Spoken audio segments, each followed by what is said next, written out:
En el nombre del Padre, y del Hijo, y del Espíritu Santo. Amén.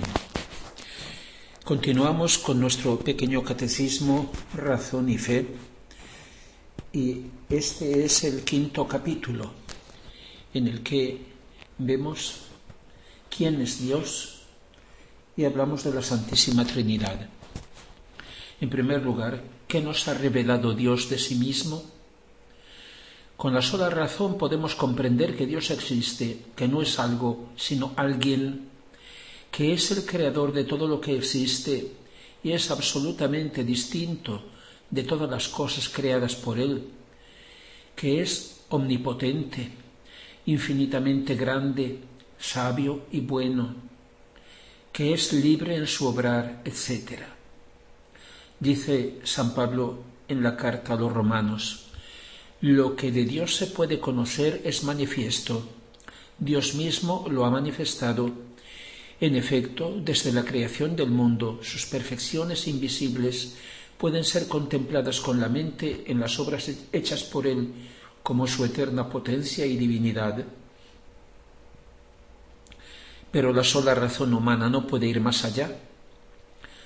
Para saber quién es, se ha manifestado históricamente al hombre, como afirma la revelación. De esa forma, la fe da un suplemento infinito de conocimiento a nuestra razón, nos permite penetrar en el misterio infinito de la vida íntima de Dios.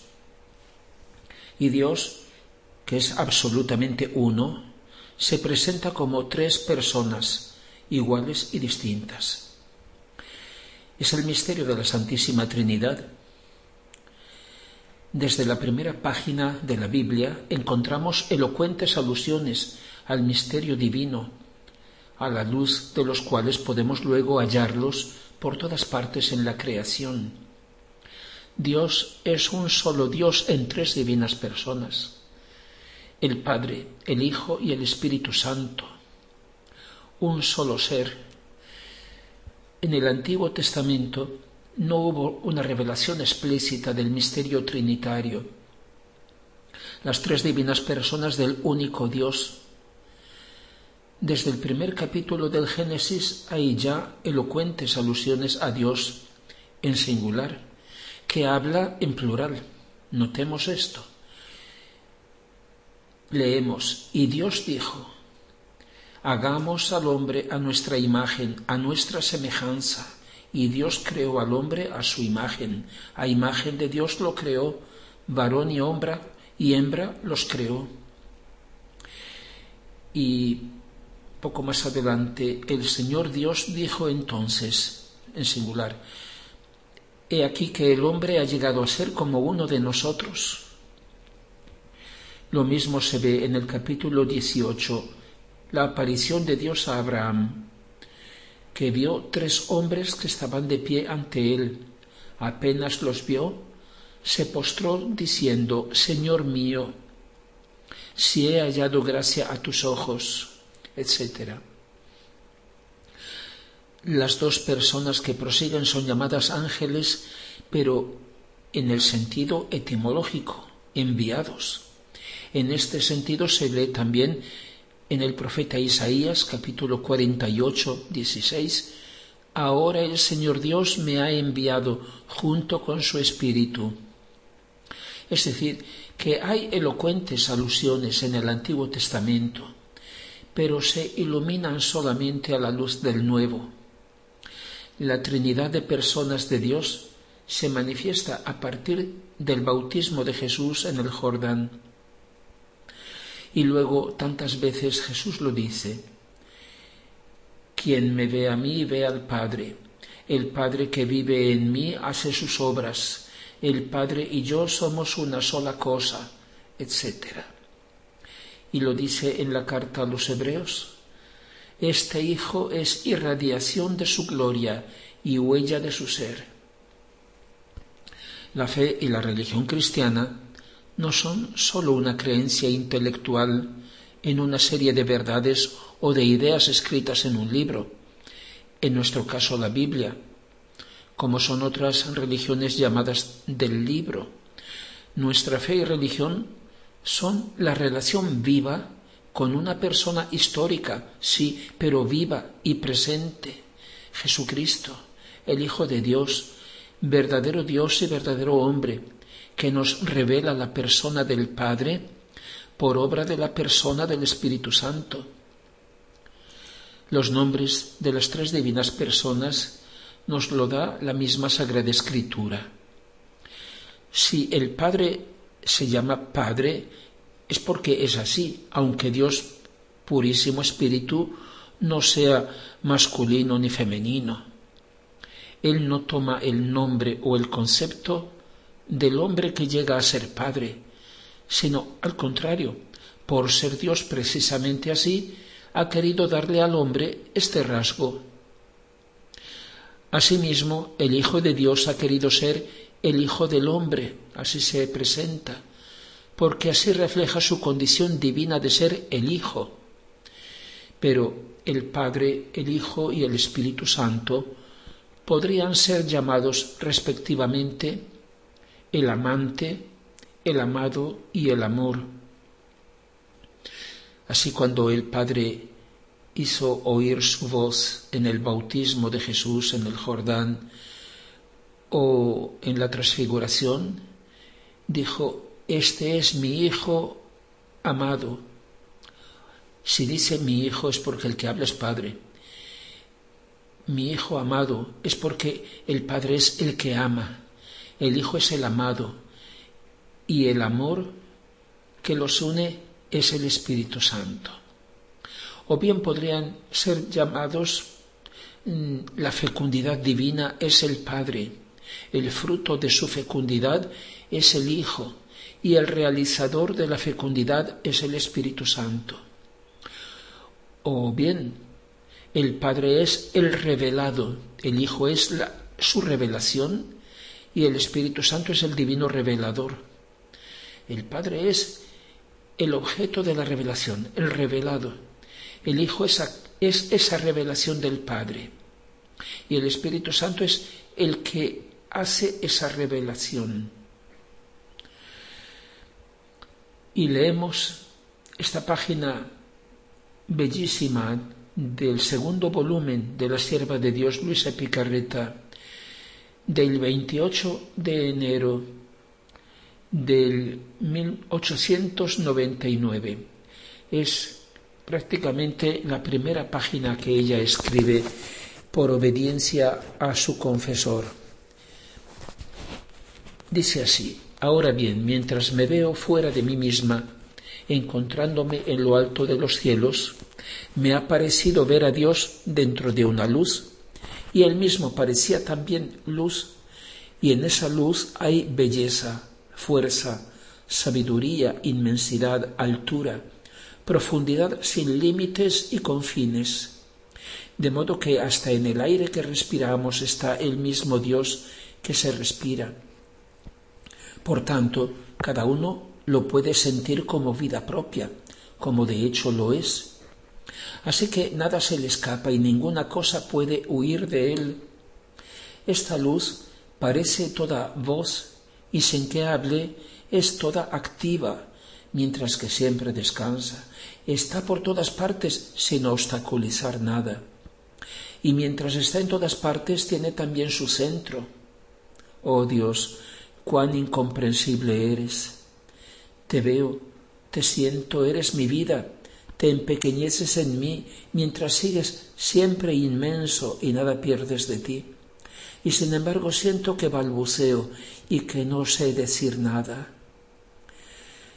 Para poder explicarme mejor según nuestro lenguaje humano, digo que veo una sombra de Dios en toda la creación, porque en todo lo creado ha puesto la sombra de su belleza en unas cosas, en otras sus perfumes, en otras su luz, como en el sol, en el que veo una sombra especial de Dios. Lo veo como representado en ese astro, como rey de todos los planetas.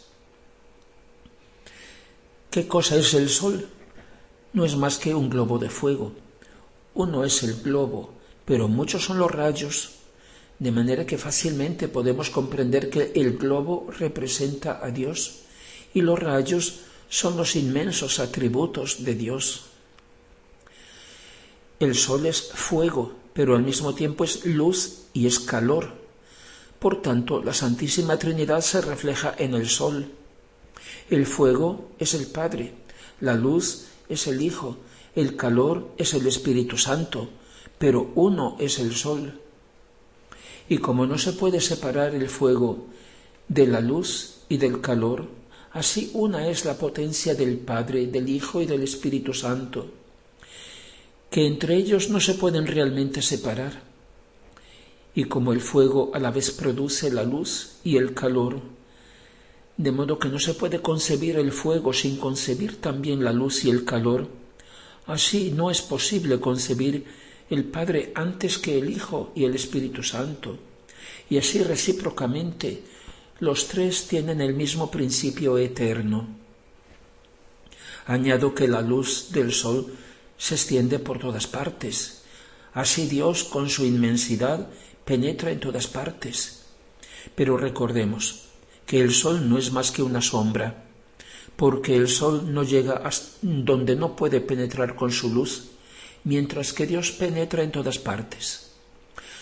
Dios es espíritu purísimo y lo podemos representar en el sol, que hace penetrar sus rayos por todas partes, sin que nadie pueda cogerlos con las manos. Es más, Dios mira todo, las maldades, las cosas vergonzosas de los hombres, y Él sigue siendo siempre lo que es, puro, santo, inmaculado. Sombra de Dios es el sol, que ilumina las basuras y queda inmaculado. Extiende su luz en el fuego y no se quema, en el mar y en los ríos y no se ahoga. Da luz a todos, fecunda todo, da vida a todo con su calor y no se empobrece de luz, ni pierde nada de su calor. Es más, mientras hace tanto bien a todos, Él no necesita de nada y sigue siendo siempre lo que es, majestuoso, resplandeciente, sin cambiar jamás. Oh, qué bien se ven en el sol las cualidades divinas. Con su inmensidad está en el fuego y no se quema, en el mar y no se ahoga, bajo nuestros pasos y no es pisado. Da a todos y no se empobrece, y de nadie tiene necesidad. Mira todo, es todo ojos y no hay cosa que no oiga. Está al corriente de cada fibra de nuestro corazón, de cada pensamiento de nuestra mente, y siendo espíritu purísimo, no tiene oídos ni ojos, y jamás cambia por nada que suceda. El sol inundando el mundo con su luz no se cansa. Así Dios, dando vida a todos, ayudando y sosteniendo el mundo, no se cansa. El hombre, para no recibir más la luz del sol y sus benéficos influjos, puede esconderse, puede taparse, pero al sol no le hace nada. Permanece lo que es. El mal es todo para el hombre. Así el pecador, con el pecado puede alejarse de Dios y no gozar más de sus benéficos influjos, pero a Dios nada le hace, el mal es todo suyo. También la redondez del sol representa la eternidad de Dios, que no tiene principio ni fin. La misma luz penetrante del sol, nadie puede estrecharle en sus ojos, y si quisiera mirarlo en su pleno resplandor, quedaría deslumbrado. Y si el sol se acercase al hombre, lo haría cenizas. Así es el sol divino. Ninguna mente creada puede abarcarlo en su pequeña inteligencia para comprenderlo en todo lo que Él es. Y si quisiera hacerlo, por fuerza, se quedaría deslumbrada y confundida. Y si este sol divino quisiera desahogar todo su amor, haciéndoselo sentir al hombre mientras vive en carne mortal, lo haría cenizas. Así que ha proyectado una sombra de lo que es y de sus perfecciones en todo lo creado. Por eso parece que lo vemos y tocamos y somos tocados por Él continuamente. Este es el capítulo de los escritos de Luisa, en que presenta a Dios como ella lo considera y lo ve. El misterio de la Santísima Trinidad podemos contemplarlo por analogía, examinándonos a nosotros mismos, como todo lo que se refiere a Dios, infinitamente más grande que nosotros, trascendente. Si Dios me ha creado digno de Él, poniéndose Él mismo como modelo único, significa que en Él ocurre algo semejante a lo que sucede en mí. Si yo tengo en mi mente y en mi conciencia, o para ser más exacto, en la inteligencia, la voluntad y la memoria, una cierta idea de mí mismo, el concepto de mí mismo, que es como mi imagen interior, mientras que la que veo en el espejo es sólo exterior y muy parcial. Así Dios tiene una idea de sí perfectísima. La idea que Dios tiene de sí mismo, el conocimiento de sí, el concepto de sí, su imagen viva, el otro sí mismo, es lo que Él llama su verbo, su perfecta palabra o expresión en la que se ve realizado. La huella de su sustancia, como dice la carta a los Hebreos en el primer capítulo. Dios no es algo, sino alguien, es decir, un ser responsable de sus propias acciones y decisiones, o sea, un ser personal, y siendo perfectísimo el concepto o conocimiento que tiene de sí, no es como el que yo tengo de mí mismo, que es limitado y parcial. Entonces resulta que ese concepto o verbo suyo es también persona, es otra persona, con la cual puede tener un inefable diálogo, mientras que yo puedo tener solo un monólogo conmigo mismo, con mi imagen interior o con la imagen externa del espejo en que me veo, porque no es otra persona, solo un monólogo conmigo mismo. Entre las personas divinas lo que hay es diálogo, esa relación o diálogo en que se intercambian todo lo que son, es tan perfecto que es también alguien, es la tercera persona divina, es el Espíritu Santo, cuyo nombre expresa la esencia misma del ser divino. En una palabra, ninguna de las tres personas puede ser sin las otras dos. Eso significa que la persona no resulta sólo del ser responsable, consciente de sus propias decisiones. Un recién nacido, por ejemplo, es persona, aunque todavía no ejercita lo que es, sino que la persona resulta también de la relación ontológica con las otras personas. Por ejemplo, el padre es padre porque tiene el hijo. Hasta aquí llega la reflexión acerca del único Dios, del ser divino, único e indivisible, que es tres personas distintas, que podríamos también decir recíprocas. Esta voluntad divina se manifiesta como amor. Toda la vida de Dios surge de su voluntad, la única voluntad de las tres divinas personas, y se desarrolla en un único acto absoluto, infinito, eterno de amor.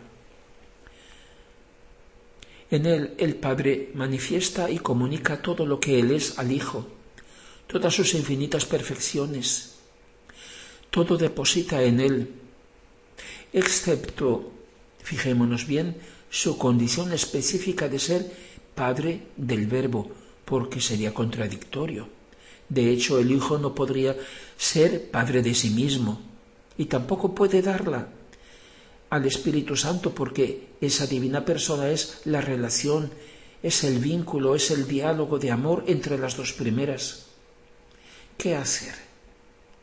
Su ser divino, que es un solo ser perfectísimo, de nada necesita, no hay nada que añadir o quitar, pero su amor no se satisface si las tres divinas personas no dan todo, si conservan para sí algo. De ahí surge la solución.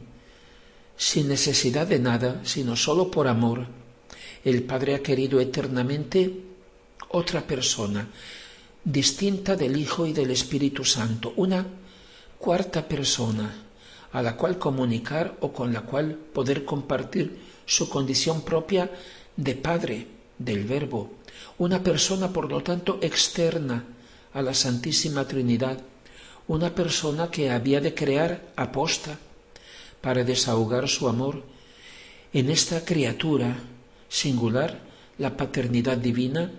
Su fecundidad virginal se llama maternidad divina, pero es la misma, aunque no es Dios, sino solamente criatura.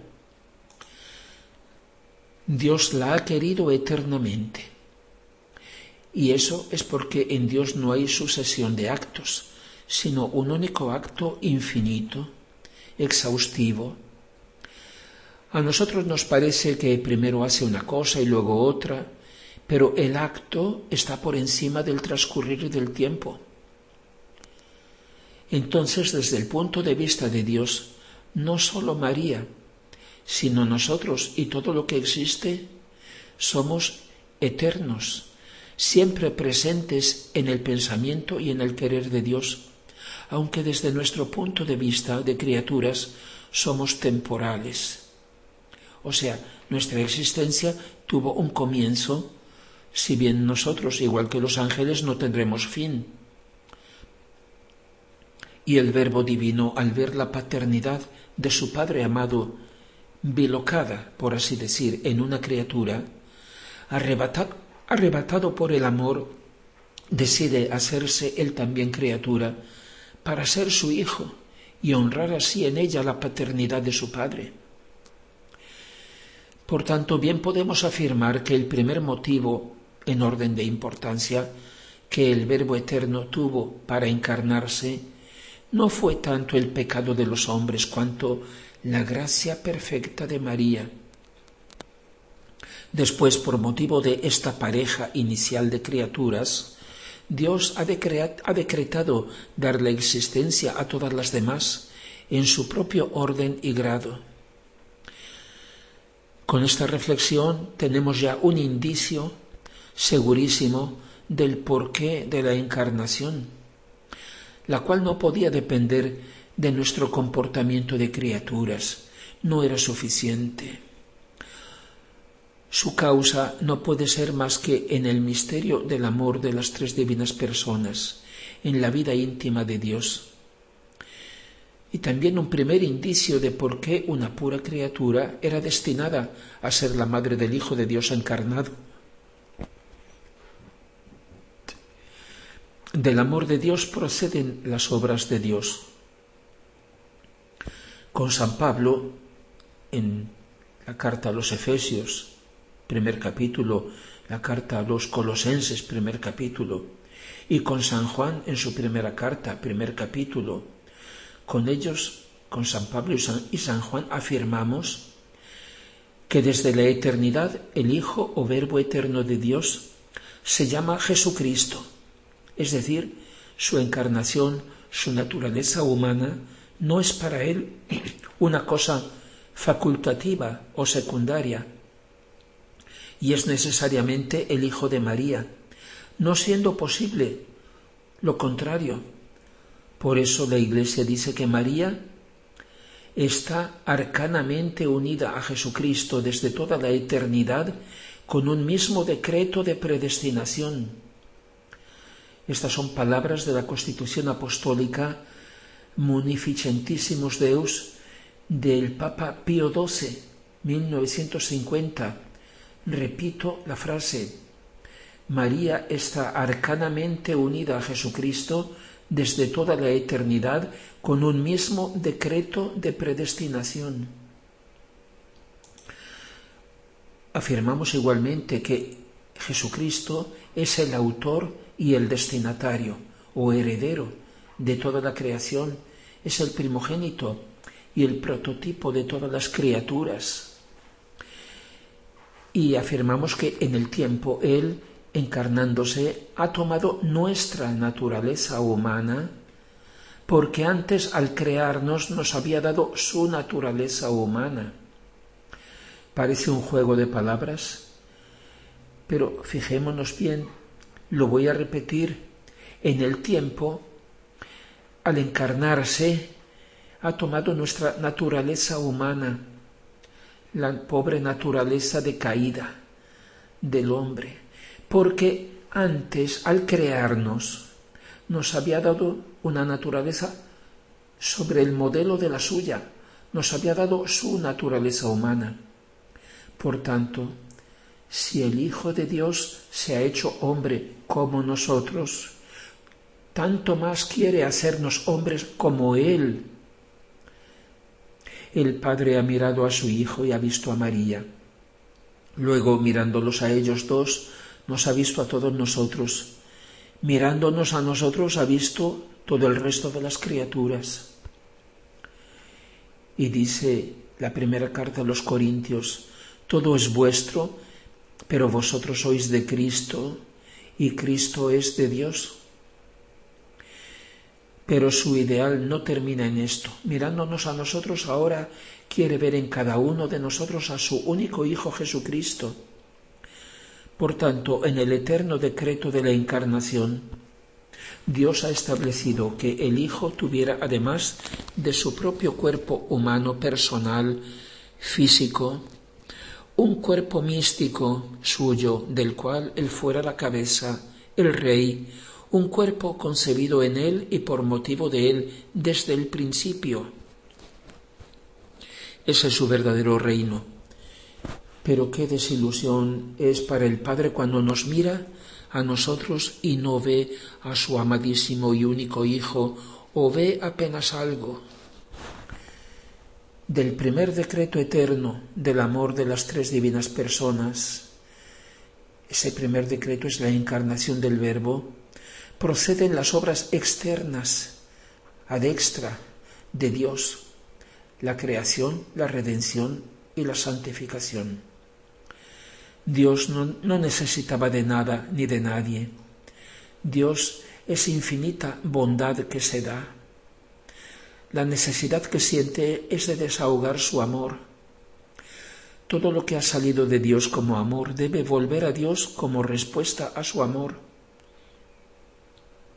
Al primer decreto eterno del querer divino, que es la encarnación del Verbo Jesucristo, se añade el decreto de la Inmaculada Concepción en el seno de las tres divinas personas de aquella que había de ser su madre, la Santísima Virgen.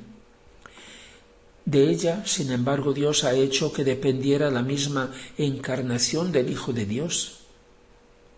María ha sido siempre perfectamente libre en su respuesta a Dios.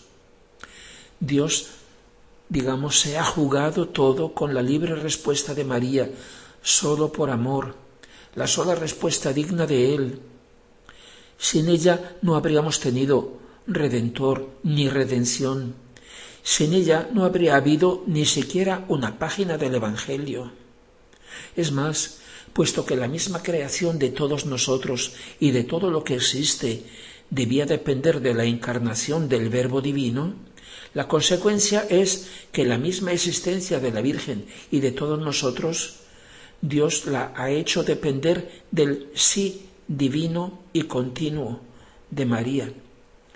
En el acto eterno y a la vez histórico de la encarnación, junto con la humanidad adorable de nuestro Señor, su amor le hizo concebir en Él a todas las almas, en primer lugar la de su madre, rodeándola de todos sus méritos y preservándola de toda mancha de pecado.